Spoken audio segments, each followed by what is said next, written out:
6:14 சத்தியம் என்னும் கச்சையை உங்கள் அறையில் கட்டினவர்களாயும் நீதி என்னும் மார்க்கவதத்தை தரித்தவர்களாயும் என்று சொல்லப்பட்டிருக்கு. சத்தியம் என்னும் கச்சையை உங்கள் அறையில் கட்டினவர்களாயும்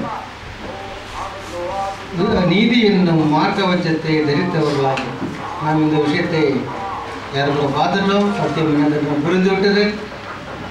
நீதி என்னும் மார்க்கவச்சை தரிப்பது எப்படி என்ற விஷயத்தை நாம் பார்த்து கொண்டே வந்து கொண்டிருக்கிறோம். வாழ்க்கையில் ஒரு உண்மை இருக்க வேண்டும், அதே சமயத்தில் ஒரு நீதி என்ற ஒரு விஷயமும் நம்முடைய வாழ்க்கையில் இருக்க வேண்டும் என்று நாம் பார்த்தோம். அதற்கு கடைசியாக நாம் பார்த்த வசனம் தீத்துவின் புஸ்தகம் 2ஆம் அதிகாரம் 12வது வசனத்தை நாம் பார்த்தோம். தீத்து 2:12. நாம் அவபக்தியையும் லௌகிக இச்சைகளையும் வெறுத்து தெளிந்த புத்தியும் நீதியும் தேவ பக்தியும் உள்ளவர்களாய் இவ்வுலகத்திலே ஜீவனம் பண்ணி. நாம் தெளிந்த புத்தியும்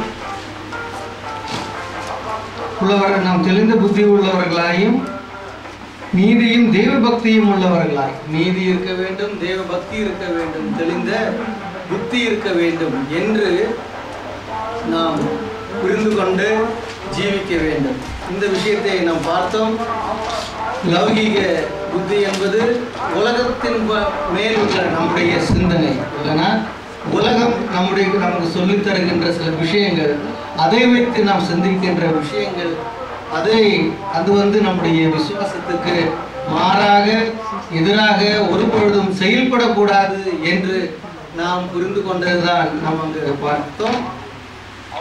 தொடர்ந்து அதனுடைய விஷயத்தை நாம் வரும்பொழுது ஒரே ஒரு வசனத்தை வாசித்து நாம் முன்னே கடந்து போவோம். மத்தாய் சுவிசேஷம் 5ஆம் அதிகாரம் 20வது வசனம். மத்தாய் சுவிசேஷம் 5ஆம் அதிகாரம் 20வது வசனத்தை வாசிக்கும் பொழுது அங்கு இயேசு கிறிஸ்து விஷயத்தை சொல்லுகிறார். வேதபாரகர் பரிசேயர் என்பவர்களுடைய நீதியிலும் உங்கள் நீதி அதிகமாய் இராவிட்டால் பரலோக ராஜ்யத்தில் பிரவேசிக்க மாட்டீர்கள் என்று உங்களுக்கு சொல்லுகிறேன். வேதபாரகர் பரிசேயர் என்பவர்களுடைய நீதியிலும் உங்கள் நீதி அதிகமாய் இராவிட்டால் பரலோக ராஜ்யத்தில் பிரவேசிக்க மாட்டீர்கள் என்று சொல்லுகிறேன். இப்பொழுது நீதி என்ற விஷயம் மனதிலும் விசுவாசத்து நிமித்தம் மனதிலிருந்து உண்டாகக்கூடிய ஒரு விஷயமாக இருக்கிறது. இது பரிசேயருடைய நீதியை காட்டிலும் உயர்ந்ததாக இருக்க வேண்டும். வேத சாஸ்திரங்களுடைய நீதியை காட்டிலும் உயர்ந்ததாக இருக்க வேண்டும் என்று சொல்லப்பட்டிருக்கிறது. இந்த நீதியை குறித்து நாம் போன வாரம் பார்த்ததை விட இந்த வசனத்துடைய பார்க்கும் பொழுது இன்னொரு விஷயத்தை நாம் பார்க்க முடியும். அதாவது லௌகிக ஞானம் என்று நாம் பார்த்தோம். அப்படி என்றால் உலகம் தருகின்ற உலகத்தின்படி சிந்திக்கும் பொழுது நாம் நினைக்கின்ற சில ஞானத்தை காட்டிலும் அதிகமாகத்தான் இந்த தேவ நீதி என்பது செயல்பட வேண்டும். உதாரணமாக நான் அந்த விஷயத்தை சொல்லி முன்னே போக நினைக்க ஆசைப்படுகிறேன். ஒரு நீதி விஷயத்தை பற்றி இயேசு கிறிஸ்துவனவர் சொன்னார். ஒரு சமரியக்காரன் இல்லை ஒருவன் எரியோ தேசத்துக்கு போறான். எருசலேம் பட்டணத்திலிருந்து போகின்ற வழியில் அவனை கல்லரும் அந்த தேசத்தில் இருக்கின்ற மோசமானவர்களும் அடித்து கொலை செய்யும்படி சத்தான் நினைத்து கொண்டு ரோட்டில் விட்டு போன விஷயத்தை நாம் பார்க்கின்றோம். அப்பொழுது ஒரு சமரியக்காரன் அந்த வழியா ஒரு ஆசாரியன் அந்த வழியா வந்து கொண்டிருக்கிறான். ஆசாரியன் வரும்பொழுது அவன் பார்த்தான், ஒன்றும் செய்யாமல் அங்கிருந்து கடந்து போகிறான். பரிசேயன் ஒருவன் வருகிறான், அவனும் ஒன்றும் செய்யாமல் கடந்து போகிறான். பிறகு சமரியக்காரன் வருகிறான். அவன் என்ன செய்தான்? அந்த வழியில் தன் கழுதையை நிப்பாட்டி திராட்சரசத்தாலும் ஒலிவெண்ணெயினாலும் அவனை கழுகி சுத்தம் செய்து கேட்டி பக்கத்தில் இருக்கின்ற ஒரு விடுதிக்கு, அதாவது இந்த காலத்தில் சொல்லப்போனால் கிளினிக்னு சொல்லலாம், ஹாஸ்பிட்டல் சொல்லலாம், ஒப்படைத்து அவனை பாதுகாக்கும்படி சொல்லி அதுக்கு வேண்டிய விஷயத்தையும் அவன் செய்து அதுக்கு வேண்டிய பண ஒத்தாசை செய்து அவர் கடந்து விட்டதை ஒரு கதையாக சொல்லுகிறார். இந்த நீதி பார்க்கும் பொழுது பரிசேயருடைய நீதியை காட்டிலும் அதிகமாக இருக்கிறது. எப்படி இருக்கிறது யோசித்து பார்த்தால், ஆசாரியன் செய்தது அவனுடைய கொடுத்திருக்கின்ற சட்டத்தின்படி அவன் என்ன செய்ய வேண்டும்? அவன் வெளி செலுத்த போகும் பொழுது அவன் வழியில் தீட்டாக கூடாது. இது அவனுக்கு சொல்லப்பட்டிருக்கின்ற சட்டம். பழைய ஏற்பாட்டில் நீங்கள் வாசிக்கும் பொழுது அந்த சட்டத்தின்படி அவன் போறான். பரிசேயனும் அப்படிதான் போறான். ஆனால் அந்த ஒரு சட்டத்தின்படி நாம் இந்த உலகத்தில் வாழ்ந்தால் இந்த புதிய ஏற்பாட்டு காலத்தில் எந்த விதமான நன்மையும் இல்லை. அப்போ நம்முடைய நீதி என்பது அந்த சட்டத்தையும் மீறினதாக இருக்க வேண்டும். ஏன் இருக்க வேண்டும்? தேவன் ஆசாரியர்களிடத்திலும் பரிசுத்தத்திலும் சொன்ன விஷயம் என்ன? நியாயசாஸ்திரத்தில் சொன்ன விஷயம் என்ன? நீங்களே தீட்டாகி இன்னொருவனுடைய பாவத்தை மன்னிக்க கூடிய பலி உங்களால் செலுத்த முடியாது. அதற்கு முன்பதாக நீங்கள் உங்களை சுத்தம் செய்யுங்கள். அப்போ இவர்கள் தங்கள் வீட்டில் அவர்களை சுத்தம் செய்த பிறகுதான் போகிறார்கள். வழியில் இப்படிப்பட்ட ஏதாகிலும் அவர்கள் தொடவோ அவர்கள் அதை சந்திக்கவோ என்றால் அவர்கள் தீட்டுப்பட்டவர்களாக சொல்லப்படும். அப்பொழுது என்ன ஆயிற்று? இவர்களுக்காக காத்து கொண்டிருக்கிற ஜனங்களுடைய பாவ மன்னிப்புக்கு ஏற்ற பலி இவர்களால் செலுத்த முடியாமல் போகும். விஷயம் ஜனங்களுடைய பாவத்தை மன்னிக்கக்கூடிய பலி தீட்டானதுனால் செலுத்த முடியாமல் போகும். அப்ப முக்கியம் என்ன? தீட்டல்ல. முக்கியம் என்ன? பலி செலுத்த ஜனங்களுடைய பாவத்தை மன்னிக்கப்பட வேண்டியதுதான் அந்த விஷயம். அதுதான் அதே விஷயத்தை இயேசு கிறிஸ்து சொல்றார். அந்த விஷயத்தையே நான் உங்களுக்கு சொல்கிறேன். அவர்களுடைய நீதியை காட்டிலும் உங்களுடைய நீதி அதிகமாக இருக்க வேண்டும். அப்ப என்ன அர்த்தம்? வேற அநேக விஷயம் சொல்லப்பட்டிருக்கு. நீங்கள் கேள்விப்பட்டிருக்கிறீர்கள், பல்லுக்கு பல்லு, கண்ணுக்கு கண்ணு, உயிருக்கு உயிர் என்று. ஆனால் நானும் சொல்லுகிறேன், உனது வலது கன்னத்தில் அடித்தால் இடதை நீ காட்ட வேண்டும் என்று. இப்படி நீதி என்ற விஷயத்தை அவர் சொல்கிறார். இதை பார்க்கும் பொழுது நாம் எப்படி பாவத்தை ஜெயிக்க முடியும் என்ற விஷயம். இந்த நீதியை அவர் சொல்லும் பொழுது அதை பார்க்கும் பொழுது என்ன தெரிகிறது? பாவத்தை மன்னிக்கக்கூடிய விஷயம். பாவத்தை ஜெயிக்கவும் மன்னிக்கவும் நாம் உடன்பட்டவர்கள் இருக்குமானால் நம்முடைய நீதி பரிசுத்த நீதியை காட்டிலும் உயர்ந்ததாக இருக்க முடியும். அதனால தான் இயேசு கிறிஸ்துவே அந்த பலியாக சிலுவையில் தொங்கினார். இப்பொழுது இன்னொரு பலி செலுத்தப்பட வேண்டிய அவசியம் இல்லை. வழியில் யாரும் தீட்டாக மாட்டார்கள். இயேசுவே எல்லாவற்றையும் சிலுவையில் அதை செய்து முடித்தார். அப்ப சமரியக்காரன் ஒருவன் வரார். அவனுக்கு இந்த தீட்டு என்பது இல்லை. அவன் என்ன செய்தான் பாருங்க. ஒருவனுக்கு உயிர் இழந்து போக வேண்டியவனுக்கு உயிர் கொடுக்கப்பட்டாயிற்று. ஒருவேளை சமரியக்காரனும் பார்க்காம போயிட்டு இருக்குமானால் இவன் உடம்பிலிருந்து ரத்தம் கசிந்து கசிந்து கசிந்து ரத்தம் போய் ரத்தம் வார்ந்து ரத்தம் இல்லாமல் அவன் செத்திருப்பான். அது ஆவிக்குரிய விஷயமாக பார்க்கும் பொழுது அவனுக்கு மீட்பு இல்லாமல் ஒரு ஆத்துமா இழக்கப்படக்கூடிய சூழ்நிலை. அப்பொழுதுதான் சமரியக்காரன் வரான்.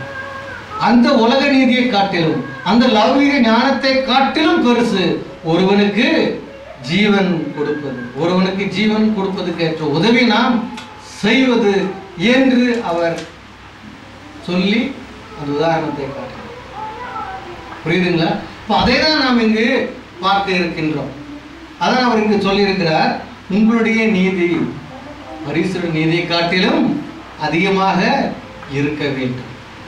இந்த நீதிதான் நம்முடைய கவசமாக இருக்க வேண்டும் என்றுதான் இந்த எபேசியர் புத்தகத்தினுடைய 14வது வசனத்தில் நாம் பார்த்தது. நீதி என்னும் மார்கவசத்தை தரித்தவர்களாயும்.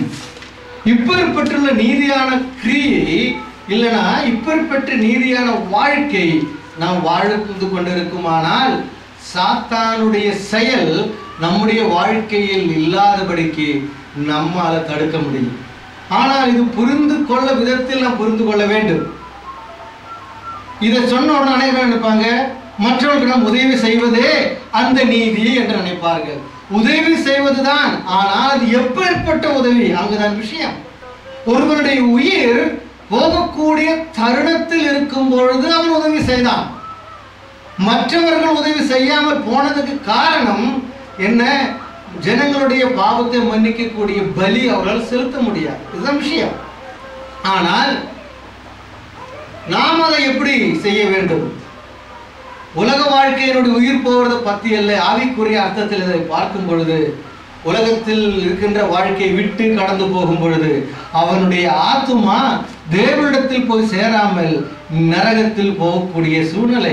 அதற்கேற்றபடி சாத்தான் அவனை கொள்ளையடித்துக் கொண்டிருக்கின்றான், ஏமாற்றிக் கொண்டிருக்கின்றான்.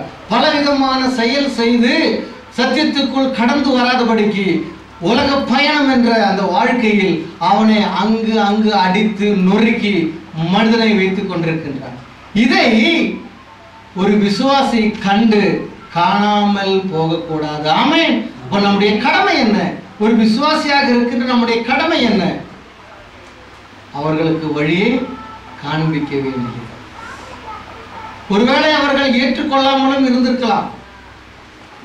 இவன் யார்? இவன் சமாரியக்காரன். யூதனுக்கும் சமாரியனுக்கும் அந்த காலத்தில் அன்டச்சபிலிட்டி இருக்கு, அப்படின்னா தொடக்கூடாது என்ற சட்டம் இருக்கு. ஆனால் அவன் இருக்கின்ற சூழ்நிலையின்படி இப்ப என்னை தொடாதே என்று சொல்ல முடியாது. எப்படியாக எனக்கு ஒரு உதவி செய்யும் தான் காத்துட்டு இருக்கோம். அதே போலதான் அநேகர்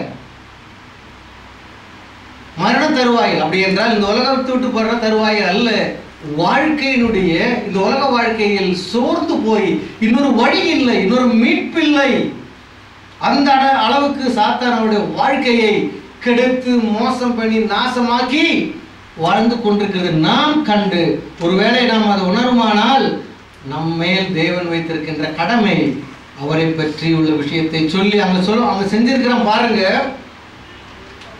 எந்த அடிக்கு திராட்சரசத்தை ஊற்றி எண்ணெய் ஊற்றி கட்டணும் எங்கேயாவது கேள்விப்பட்டிருக்கீங்களா? ஆனால் இங்கு அந்த ஒரு ஆவிக்குரிய ரகசியத்தை தான் அவர் காட்டுறார். அந்த அடியில் என்ன செய்யறான்? திராட்சரசத்தை ஊற்றி அதை கழுவி எண்ணெய் வைத்து கட்டுக்கிறான். அப்படி யாராவது செய்யறாங்களா? உலக பிரகாரமா அடிப்பட்ட உடனே வாங்கி கொண்டு வந்து ஊத்து, அது மேல எண்ணெய் போட்டு கட்டுன்னு யாராவது செய்யறாங்களா? செய்யறாங்க. இதனுடைய ஆவிக்குரிய அர்த்தம் என்ன? திராட்சரசம் இயேசு கிறிஸ்து சிந்தன இரத்தத்துக்கு ஒப்பாகவும் எண்ணெய் என்பது பரிசுத்தாவிக்கு ஒப்பாகவும் சொல்லப்பட்டிருக்கு. அப்படி உலக வாழ்க்கையில் பாவத்தால் சிக்குண்டு அடிப்பட்டு அவன் மரண தருவாய் என்ற நாம் நினைக்கிறது போல சாவ இல்ல, தேவனை விட்டு பின்னோக்கமான வாழ்க்கையில் இருக்கின்ற அவனுக்கு, நித்திய ஜீவன் என்ற ஒரு சிந்தனை இல்லாதவனுக்கு, நித்திய ஜீவனை பற்றி உள்ள எந்த விதமான ஒரு உணர்வும் இல்லாதவனுடைய வாழ்க்கை என்று நாம் கண்டு, அப்படி நாசமானவர்களுடைய ஒரு வாழ்க்கையாக நம் வாழ்க்கையில் தென்படுமானால் அவனுக்கு கர்த்தரை பற்றி சொல்லி தன் ரத்தத்தால் அவனை சுத்தம் செய்யும்படி வைத்து ஆவியானோட வழிநடத்துதல் போல் அவனை கொண்டு வர வேண்டும், அதாவது ரட்சிப்புக்குள் வழிநடத்த வேண்டும் என்றுதான் அங்கு சொல்லப்பட்டிருக்கு. ஆமென்.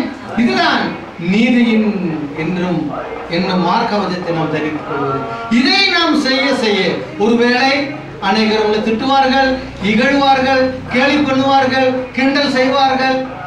புரியுதுங்களா? அது பெரிய விஷயமே அல்ல. எங்கெல்லாம் வாய்ப்பு கிடைக்குதோ அங்கெல்லாம் நாம் அதை செய்ய வேண்டும். நம்ம அவங்க புகழ வேண்டும், இல்ல நான் நாளைக்கு பார்த்த உடனே வீட்டுக்குள் வரவேற்பார்கள் என்றெல்லாம் நீங்கள் சிந்திக்க வேண்டாம். கூட இருக்கிறவர்களே, வேதத்தை நாம் தொடர்ந்து பார்க்கும் பொழுது, சில அர்த்தத்தை பார்க்கும் பொழுது, வசனத்தின்படி பார்த்தால் கூட இருக்கிற குதிகால் தூக்கக்கூடியது காலம் இன்றைக்கும் இருக்கு, அன்றைக்கும் நடந்தது. இயேசு கிறிஸ்துவோட நாட்களிலும் இது நடந்தது. தாவீது அது சங்கீதத்திலும் சொல்லி இருக்கிறார். ஆனால் நாம் அது பெரிய விஷயம் அல்ல, எத்தனை பேர் என்றதல்ல, ஒருவனையாகிலும் கிடைக்குமானால் அவனிடத்தில் உங்களால் இயன்றவன் தேவன் உங்களுக்கு கொடுத்த ஞானத்தின்படியே நீங்கள் அவர்களை போதித்து அவருடைய இரத்தத்தால் சுத்தம் செய்யக்கூடிய வழியும் ஆவியினுடைய வழிநடத்தல் கொள்ளும் நீங்கள் அவர்களை கொண்டு வர வேண்டும். இதுதான் நீதி. அங்கு ஆசாரியன் என்றோ நியாய சாஸ்திரி என்றோ பரிசேயன் என்ற வித்தியாசம் இல்லை. ரட்சிப்புக்குள் வந்து ஒரு சாதா விசுவாசியே ஆனால் போதும். அதுக்கு ஒரு இவாஞ்சலிஸ்ட் வர வேண்டும், பாஸ்ட் வர வேண்டும் என்றெல்லாம், தீர்க்கதரிசி வர வேண்டும் என்றெல்லாம் சட்டம் இல்லை. இது லோக ஞானம், லௌகீக ஞானம். ஒரு சமாரியக்காரன் அதை செய்தார். அப்படி என்றால் சாதாரண ஒரு மனிதன், ஒரு விசுவாசிக்கும் இந்த விஷயத்தை செய்ய முடியும் என்றுதான் அந்த கதையை நாம் புரிந்து கொள்ள வேண்டிய விஷயம். அதுதான் நீதியின் மார்க்கவசமாக நாம் இது செய்யுமானால் ஒரு பொழுதும் சாத்தானுக்கு நம்முடைய சிந்தனையை ஒன்றும் செய்ய முடியாது. ஆமென். இதுதான் நீதி என்னும் மார்க்க வஜத்தை தரித்தவர்களாக நாம் செய்ய வேண்டிய விஷயம். ஆனால் அதுக்கு முன்பதாக உண்மை, சத்தியம், தேவவசனம் என்ற கச்சை நம்முடைய வாழ்க்கை மையமாகவும் வைத்திருக்க வேண்டும். இல்லாவிட்டால் நீங்கள் இந்த மருந்து எடுத்து கட்ட போவீங்க, அவன் சொல்லுவான், அடப்போயா உன்னோட நல்ல வாழ்க்கை நான் வாழ்றேன். அப்போ அது உங்களுடைய அந்த சுவிசேஷ செயல் வீணாகிவிடும். நல்லா புரியுதுங்களா? அதனால முதல்ல சத்தியம் என்னும் கச்சையை கட்டி அப்புறம் நீதியின் மார்க்கத்துக்குள் நீங்கள் வழிநடத்த வேண்டும். நாம் சத்தியம் என்றும் கச்சை கட்டாமல் மற்றவர்கள் வழிநடத்த போனா நம்முடைய வார்த்தை அங்கு சரியாகாது. ஆமென். இதுதான் அங்கு சொல்லப்பட்டிருக்கு. தொடர்ந்து நாம் பார்க்கும்பொழுது 15வது வசனத்தை நாம் பார்ப்போம். சமாதானத்தின் சுவிசேஷத்துக்குரிய ஆயத்தம் என்னும் பாதரட்சையை கால்களில் தொடுத்துக் கொள்ளவும் தொடுத்தவர்களாக. இந்த ஒரு விஷயமே ஒரு வசனம் முழுக்க இருக்கு. 14வது வசனத்துல ஒரு வசனத்துல 2 விஷயத்தை சொல்லி இருக்கு. 15வது வசனத்துக்குள் வரும் பொழுது பாதரட்சை விஷயத்தை போட்டுட்டு போங்கன்னு சொல்லல, அது திட்டமா சொல்லி இருக்கு. அந்த வசனத்தை இப்ப நான் மறுபடியும் படிக்கிறேன். சமாதானத்தின் சுவிசேஷத்துக்கு உரிய ஆயத்தம் என்னும் பாதரட்சையை உங்கள் காலையிலே தொடுத்து கொண்டவர்களாயும். அந்த பாதரட்சையை போட்டு போறதும் அந்த பாதரட்சையை தொடுத்துக் கொள்வதும் ரொம்ப வித்தியாசம் இருக்கு. போட்டுக்கொள்வது என்றால் நம்ம வேகமா ஓடும் பொழுதோ நடக்கும் பொழுதோ ஒருவேளை அந்த பாதத்தில் போட்ட செருப்பு கழண்டு போகக்கூடிய சூழ்நிலை. ஆனால் பாதரட்சையை நாம் காலில் தொடுத்துக் கொள்வதுன்னா கட்டுறது. கெட்டி வச்சோம் என்றால் நாம் எப்படி போனாலும் அந்த பாதரட்சை நம்ம காலை விட்டு போகவே போகாது. நம்ம எப்படி போனாலும் அது நம்ம காலில் மாட்டிக்கிட்டு இருக்கு. இல்லைன்னா சில பாதரட்சை கெட்டாத பாதரட்சைகள் எல்லாம் இருக்கு, அது போட்டீங்கன்னா திடீர்னு கலந்து போகக்கூடிய சூழ்நிலை இருக்கு. அதுக்கு தான் எச்சரிக்கையாக சொல்லியிருக்கு, சமாதானத்தின் சுவிசேஷம் என்னும் பாதரட்சையை உங்களில் தொடுத்தவர்களாக கெட்டிக்கொள்ளுங்கள் என்று சொல்லப்பட்டிருக்கிறது. இதை நாம் பார்க்கும் பொழுது ஏன் முதல்ல நடுக்கட்டு கட்டணும், அப்புறம் மார்க்கவஜத்தை நீதி என்று தரித்தோம், இப்பொழுது பாதரட்சையை கட்ட வேண்டும். முதலாக நாம் பார்த்தால் பாதரட்சையை கட்டினால் என்னென்ன பிரயோஜனம் உலக பிரகாரமாக இருக்கு. ஒன்று, நாம் நடக்கும் பொழுது கல்லோ மண்ணோ ஆணியோ முள்ளோ எதுவும் நம்ம காலில் படாதபடிக்கு இந்த பாதரட்சை என்பது நம்மை பாதுகாக்கும். அப்பொழுதுதான் எவ்வளவுக்கு தூரம் போகக்கூடிய பலன் நமக்கு இருக்கு, அந்த அளவுக்கு நம்மால போக முடியும். இல்லாவிட்டால் பலன் இருக்கும், காலில் அடிப்பட்டது நிமித்தம் நம்முடைய பிரயாணம் அங்கு நின்றுவிடும். நல்லா புரியுதா உங்களுக்கு? இன்னொரு விஷயம், பாதத்தில் நாம் பாதரட்சை என்ற செருப்பை இல்ல ஷூ எதையாக நீங்கள் தரித்திருப்பீர்களானால் உங்களுக்கும் இந்த உலகத்துக்கும் எந்த சம்பந்தமும் இருக்காது. நல்லா யோசித்து பாருங்கள். நீங்கள் உட்காரும் பொழுதோ நிற்கும் பொழுதோ நடக்கும் பொழுதோ உங்க காலில் செருப்பு இருக்குமானால் இந்த பூமிக்கும் உங்களுக்கும் எந்த சம்பந்தமும் இல்லை. நல்லா புரியுதா நான் சொல்றது? உங்களுக்கும் பூமிக்கும் சம்பந்தம் இருக்குமானால் அது செருப்பு மூலம்தான் சம்பந்தம், நேரடியான சம்பந்தம் இல்லை. ஏன் இல்லை? உங்க காலை தொடுவது செருப்பினுடைய ஒரு பக்கம், இன்னொரு பக்கம் பூமியே தொடுகிறது. நேரடியா உங்க கால் பூமியை தொடாது. நல்லா புரியுதுங்களா? இந்த உலகத்துக்கும் உங்களுக்கும் சம்பந்தம் இல்லாத ஒரு வாழ்க்கை செருப்பு போடுவது. உதாரணமா எலக்ட்ரிக்கல்ல வேலை செய்யறவன் என்ன சொல்லுவாங்க, செருப்பு போட்டு வேலை செய், அப்ப ஷாக் அடிக்காது. ஏன் அடிக்காது? எர்த்தாவாது. நீங்க செருப்பு போடாமல் கரண்டில் கை வச்சால் ஷாக் அடிக்கும். எப்படி அடிக்குது? உங்களுடைய சரீரம், உங்களுடைய கால் நேரடியா பூமியில தொட்டதுனால, எர்த்த அடிக்கிறதுனால உங்களுக்கு என்ன உண்டாகுது? ஷாக் அடிக்குது. அதை நீங்கள் செருப்பு போட்டீர்களானால் உங்களுக்கு அந்த ஷாக் அடிக்காது. ஏன் அடிக்காது? உங்களுக்கும் பூமிக்கும் எந்த சம்பந்தமும் இல்லாமல் உங்களுக்கும் உலகத்துக்கும் மத்தியில் இந்த செருப்பு இருக்கு. ஆமென். இது உலக பிரகாரமான ஒரு விஷயம்.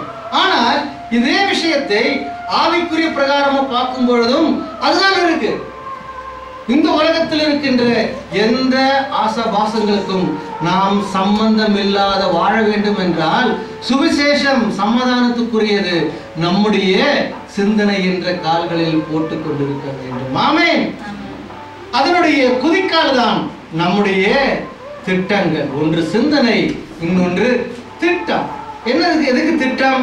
நாம் எதை சிந்திக்கிறோமோ அது சரியாக செயல்படுத்தும்படி நாம் செய்வதுதான் அதுக்குரிய திட்டம், அதுக்குரிய பிளான். பாருங்க, நம்ம தேசத்தை பொறுத்த வரைக்கும் ஒவ்வொரு 5 வருஷத்துக்கு கூடும் பொழுதும் 5 year டெவலப்மெண்ட் பிளான் இருக்கு நம்ம தேசத்துக்கு, இல்லையா? 5 வருஷத்துக்கு முன்னாடி வருகின்ற 5 வருஷத்துல நாம் எந்த அளவுக்கு முன்னுக்கு வர வேண்டும் அப்படின்னு ஒரு 5 year பிளான் இருக்கு. அதுதான் அவர்கள் முன்னாடி சிந்திக்கிறார்கள். இது எப்படியெல்லாம் செயல்படுத்த வேண்டும் என்று திட்டம் தீட்டுகிறார்கள். அவர்கள் சிந்தித்த விஷயத்தை இதுதான் நம்முடைய சிந்தனை என்ப காலும் அதை பாதுகாத்து வழிநடத்தக்கூடியது பாத ரட்சையும் பிளான், திட்டம், சிந்தையும் திட்டமும். இதே நான் இங்கு சொல்லப்பட்டிருக்கு. நீ நம்மளுடைய திட்டம் எதுவா இருந்தாலும் அதெல்லாம் சமாதானத்துக்குரிய சுவிசேஷத்துக்கு உள்ளாக இருக்கக்கூடியதாக இருக்க வேண்டும். அந்த திட்டம் நம் சிந்தனையில் இருக்குமானால் உலகத்துக்கும் நமக்கும் சம்பந்தம் இல்லாமல் வாழ முடியும்.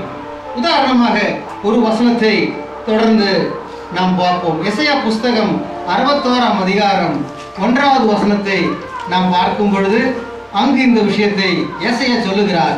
தீர்க்க தரிசனமாக, கர்த்தராகிய தேவனுடைய ஆவியானவர் என்மேல் இருக்கிறார், சிறுமைப்பட்டவர்களுக்கு சுவிசேஷத்தை அறிவிக்க கர்த்தர் என்னை அனுப்பினார்.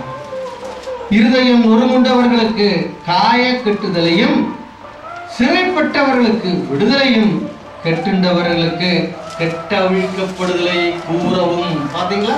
அப்ப இந்த சுவிசேஷத்தை அறிவிக்கிறதுனால என்னென்ன விஷயம் இருக்கு? தரித்திரர்களுக்கு சுவிசேஷத்தை அறிவிக்கிறாராம். இருதயம் நொறுங்குண்டவர்களுக்கு காய கட்டுதல், அதை நம்ம ஏற்கனவே சொன்னோம். இந்த சுவிசேஷத்து நிமித்தம் தான் காயம் கட்டுறது. அந்த செமரியாட கதையில் எந்த காயம்? சரீர காயம் அல்ல, இதயம் நொறுங்குண்டவர்களுடைய காயம். இதை கட்டிருக்கிறதற்கும் சிறைப்பட்டவர்களுக்கு விடுதலை செய்யவும் கட்டுண்டவர்களுக்கு கட்ட அவிழ்த்தலையும் கூறும்படிக்கு இந்த சுவிசேஷத்தை சொல்லும்படி தேவன் என்னை அனுப்பினார். பாத்தீங்களா? அப்போ தேவன் அனுப்பினார். அவருடைய சிந்தனை என்ன? ஜனங்களை கட்டுண்டதிலிருந்து கட்டவிழ்க்கவும், சிறுமைப்பட்டவர்களை விடுதலை செய்யவும், சிறைச்சாலை உள்ளவர்களுக்கு வேண்டிய ஒத்தாசை செய்யவும், இதயத்தில் காயப்பட்டவர்களுடைய காயம் கழுக வேண்டும், தரித்திரர்கள் ஐஸ்வர்யம் ஆக வேண்டும் என்ற தேவனுடைய சிந்தனை செயல்படுத்த வேண்டும் என்றால் அவருடைய திட்டம் என்ன? சுவிசேஷத்தை பிரசங்கிக்க வேண்டும். ஆமென். இதுக்குதான் அனுப்பி இருக்கு. அப்ப சிந்தனை ஜனங்களுக்கு வேண்டிய எப்பேற்பட்ட விடுதலை, அதை திட்டம் எதில் நிறைவேற்றுகிறார்? சுவிசேஷத்தின் மூலமாக அதை நிறைவேற்றுகிறார். இதை உங்கள் பாதங்களில் தொடுத்தவர்களாக. அப்ப நம்முடைய சிந்தனைக்குள் என்ன இருக்க வேண்டும்? நம்முடைய திட்டம் சுவிசேஷத்தின் மூலமாக அவனுக்கு விடுதலை, அநேக விடுதலைகள் அல்ல. சுவிசேஷம் இல்லாத கொடுக்கின்ற விடுதலையினால் தேவனுக்கும் பிரயோஜனம் இல்லை, நமக்கும் பிரயோஜனம் இல்லை. இன்றைக்கு அநேகர் அப்படித்தான் செய்கிறார்கள். சுவிசேஷத்தை சொல்லாமல் சுவிசேஷத்தை நிமித்தம் உள்ள விடுதலை அல்ல ஜனங்கள் எதிர்பார்க்கிறது. ஆண்டவர்கள் அப்புறம் பார்க்கலாங்க, முதல்ல இதுக்கு ஒரு விடுதலை. இது ஆண்டவர் விரும்பாத காரியம். சுவிசேஷத்தின் மூலமான விடுதலை தான் தேவன் விரும்புகிறாரே தவிர சுவிசேஷம் இல்லாத விடுதலை அல்ல. சுவிசேஷம் என்று வரும்பொழுது அங்கு என்ன உண்டு? தேவனுடைய ரத்தம் உண்டு. தேவன் ரத்தம் சிந்த வேண்டிய விஷயம் உண்டு. எதற்காக தேவன் ரத்தம் சிந்த வேண்டும்? ஜனங்களுடைய பாவத்தை மன்னிக்க கூடிய விஷயத்துக்காக தேவன் ரத்தத்தை சிந்த வேண்டும் என்ற விஷயத்தை சொல்ல வேண்டும். அப்படி என்றால் ஏன் பாவம் ஒன்று உண்டு? நான் ஒரு பாவி என்று கேட்கிறவன் ஒத்துக்கொள்ளும்படிக்கு அந்த அவனுடைய வாழ்க்கையை நாம் சுட்டு காண்பிக்க வேண்டும். இதை செய்து ஒருவனை நாம் சுத்தம் செய்யுமானால், குமாரன் விடுதலை செய்தால் பூர்ண விடுதலை என்ற விஷயம் அவனுக்கு வருகிறது. இதை சமாதானம் கொண்டு வருகிறது, விடுதலை கொண்டு வருகிறது, கட்டவிழ்க்கப்படுகிறது. அதனால சொல்லப்பட்டிருக்கு சமாதானத்தின் சுவிசேஷத்தின் ஆயத்தம் என்ன. அப்புறம் இது எப்பொழுதுமே ரெடியாக இருக்க வேண்டும். எதற்குள்ள ஆயத்தம்? இது எதற்காக ஆயத்தம்? நாம் எப்பொழுதும் பரலோகம் போகிறதுக்கு ஆயத்தமாக இருக்க வேண்டியவர்கள். ஆமென். ஏனென்றால் அங்கு சொல்லப்பட்டிருக்கு, உங்க நீதி பரிசேயருடைய நீதியை காட்டிலும் ஜாஸ்தியாக இல்லாவிட்டால் பரலோகம் பிரவேசிக்க மாட்டீர்கள். அப்ப எப்பொழுதும் நாம் செய்கின்ற செயல் நீதியை காட்டிலும் பெருசாக இருக்க வேண்டும் என்றால் அந்த ஆயத்தம் நமக்குள் உண்டாக வேண்டும். எதற்குள் ஆயத்தம்? இந்த உலகத்தை விட்டு பரலோகம் போகக்கூடிய ஆயத்தத்துக்குள் நாம் இருக்க வேண்டும். அப்படி என்றால் நீங்க கேட்கலாம், அப்படின்னா வேலை செய்ய முடியாது, பிசினஸ் செய்ய முடியாது, படிக்க முடியாது, அது செய்ய முடியாது, இது செய்ய முடியாது, எது வேணாலும் செய்யலாம். ஆனால் உங்கள் உள்ளத்தில் இந்த ஒரு சிந்தனை இருக்க வேண்டும். ஏனென்றால் நேரத்திற்கு ஏற்றபடி, இடத்துக்கு ஏற்றபடி, கூட்டத்துக்கு ஏற்றபடி, அங்கு நடக்கின்ற விஷயத்துக்கு ஏற்றபடி நாம் நம்மை மாத்தாமல், இன்னைக்கு அன்னைக்கு சேர்ந்து அப்படிதான் கத்தோலிக்கர் அதிகமான இடமா இருந்தா நாமளும் அவங்களுக்கு ஏற்றபடி பேசுவோம். இதே விசுவாசிகள் அதிகமான இடமா இருக்குமானால் நாம் அவங்களுக்கு ஏற்றபடியும் பேசுவோம். இதே வேற விதமான ஜனங்க அவிசுவாசிகள் ஜனங்களிடத்துல போனோம் என்றால் அவர்களுக்கு ஏற்றபடியும் நாம் பேசுவோம், வாழ்வோம். அப்படி இடத்துக்கும் செயலுக்கும் ஏற்றபடி நாம் நம்மை மாற்றிக்கொண்டே வருகிறது ஒரு விசுவாச வாழ்க்கை அல்ல. அந்த பத்தியெல்லாம் இங்கு சொல்லப்பட்டிருக்கிறது. அப்ப ஆயத்தம் என்று ஒன்று நம்முடைய இதயத்தில் இருக்குமானால் நாம் எங்கும் போவோம். ஆனால் அந்த விஷயத்துக்கு ஏற்றபடி நாம் நம்மை மாற்ற மாட்டோம். மற்ற நாம் என்ன செய்வோம்? நாம் எங்கு போனாலும் நாம் யார் என்று மற்றவர்கள் புரிந்து கொள்ளும்படி இந்த சுவிசேஷத்தின் ஆயத்தம் என்னும் செருப்பை நம்முடைய சிந்தனையில் போட்டிருப்போம். ஆமென்.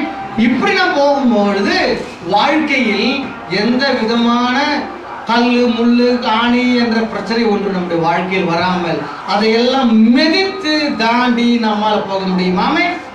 இல்லாவிட்டால் பலம் இருக்கும். நம்முடைய வாழ்க்கையில் அடிப்பட்டதுனால முன்னுக்கு போக முடியாத அளவுக்கு வலி ஏற்படும். அப்ப அதெல்லாம் நம்ம என்ன செய்ய வேண்டும்? எது கிடைத்தாலும் சுவிசேஷம் என்னும் பாதரட்சியை போட்டிருக்குமானால் அதை ஜெயித்து நம்மால போக முடியும். ஏனென்றால் எந்த கூட்டத்துக்குள் எந்த இடத்துக்குள் நம்ம போறோமோ அவங்களுக்கும் நமக்கும் சம்பந்தம் இல்லாத மாதிரி தான் நம்ம இருப்போம். எப்படி? செருப்பு காலில் போட்ட வண்ணமாக. செருப்பு பாதத்தில் போட்டால் எதுக்கும் சம்பந்தம் இல்லாம நீங்க வாழ்கிறீர்களே, அதே போல நம்மால வாழ முடியும். ஆனா அதே நேரத்தில் எல்லாரோட சம்பந்தம் வைக்கலாம்.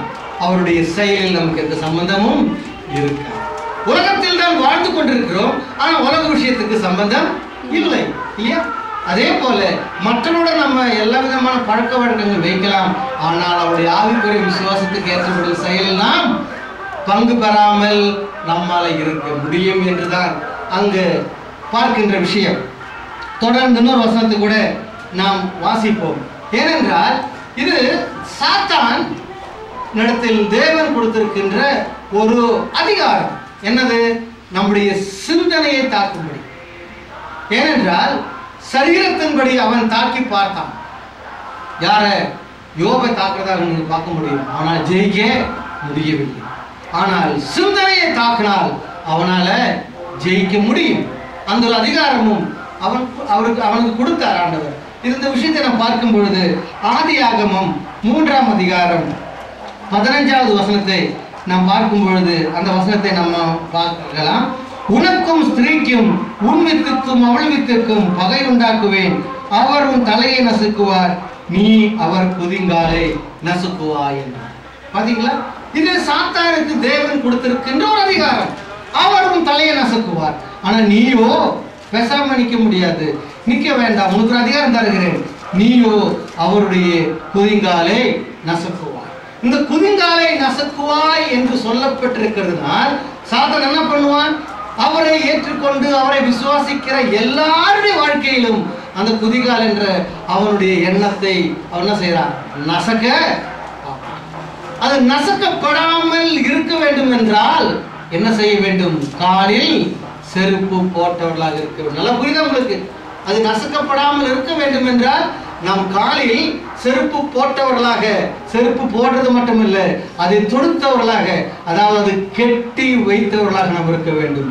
எந்த சூழ்நிலையிலும் எவ்வளவு வேகமாக போனாலும் அந்த செருப்பு நம்ம காலை விட்டு போகக்கூடாது.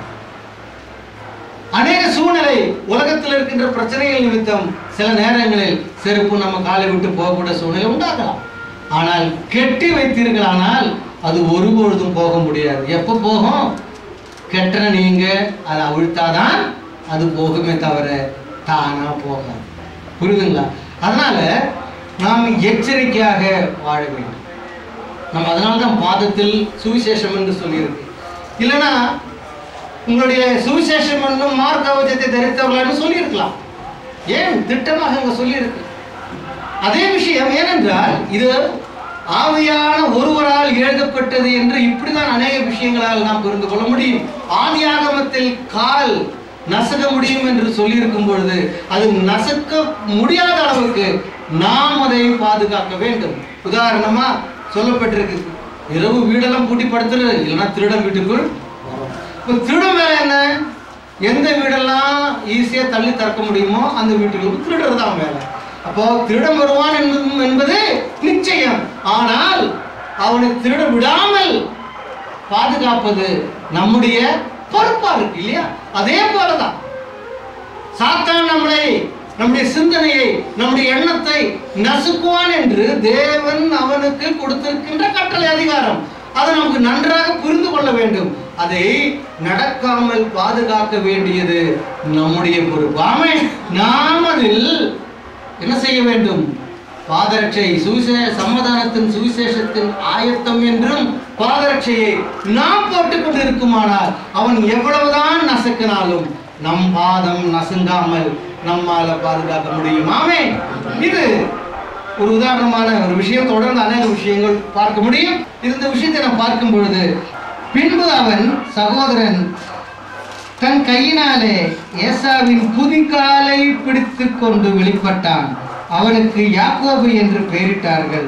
இவர்களை அவள் பெற்றபோது ஈசாக்கு 60 வயதாயிருந்தான்.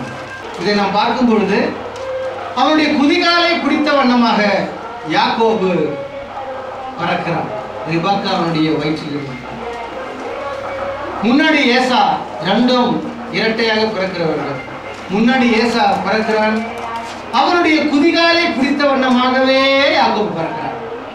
இந்த அர்த்தத்தை பார்க்கும் பொழுது நாம் எப்பொழுதுமே சொல்லுவேன், ஒரு அர்த்தம் நம்ம ஒரு இடத்தில் பார்த்தால் அதே அர்த்தம் தான் அதுக்கு சம்பந்தப்பட்ட வார்த்தைகள் வரும்பொழுதெல்லாம் இருக்க வேண்டும். அப்ப குதிகால் என்பது நம்முடைய எண்ணம், அதை திட்டம் தீட்டுகின்ற திட்டம் என்று நான் உங்களிடத்தில் சொன்னேன்.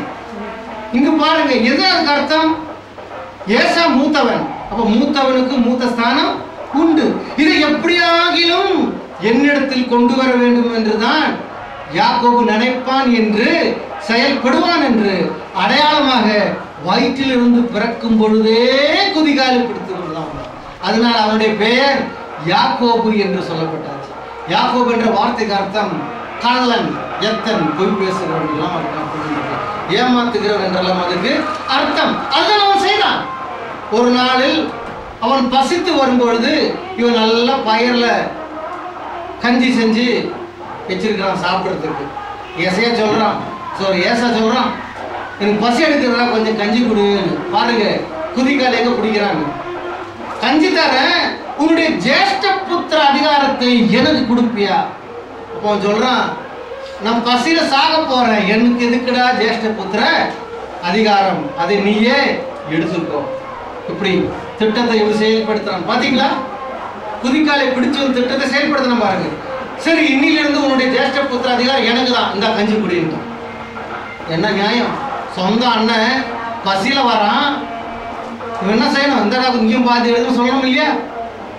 அப்ப என்ன செய்யணும்? உன்னுடைய ஜேஷ்ட புத்திர அதிகாரத்தை எனக்கு கொடுக்க வேண்டும். இப்படிதான் அவன் செய்தான். ஒன்றொன்றும் ஈசாக்கு சொன்னான், உன்னை நான் ஆஸ்வதிக்க வேண்டும், என் மன விருப்பத்தில் வேட்டையாடி கொண்டு வாடா, சமைச்சு கொண்டு வான்ட்டான். யாரு? ஈசாக்கு. அம்மா சொல்லி யார் சொல்லி என்ன செஞ்சான்? பக்கத்திலே போய் ஆடை அடிச்சு குழம்பு செஞ்சு அண்ணனுடைய வஸ்திரத்தை, ஸ்மெல் இருக்கின்ற வஸ்திரத்தை அடிச்சு கொண்டு வந்து நின்றான். பாத்தீங்களா? அது புத்திர சௌகார ஜேஷ்ட புத்திர பாகிய அதிகாரத்தை ஆஸ்வாத மூலமாக மேற்கொண்டான். எப்படி திட்டத்தை செயல்படுத்தான் பாருங்க. அந்த குதிகாலை பிடித்தான். அப்ப குதிகால் என்பது அந்த திட்டத்தை செயல்படுத்தக்கூடிய நம்மளுடைய பிளான் என்றுதான் விளக்கும்படிதான் அந்த வார்த்தையை சொன்னேன். இதை சரியாக செயல்படுத்த வேண்டும். நாம் எப்படி செயல்படுத்த வேண்டும்? சுவிசேஷத்தின் மூலமாக. ஆமென்.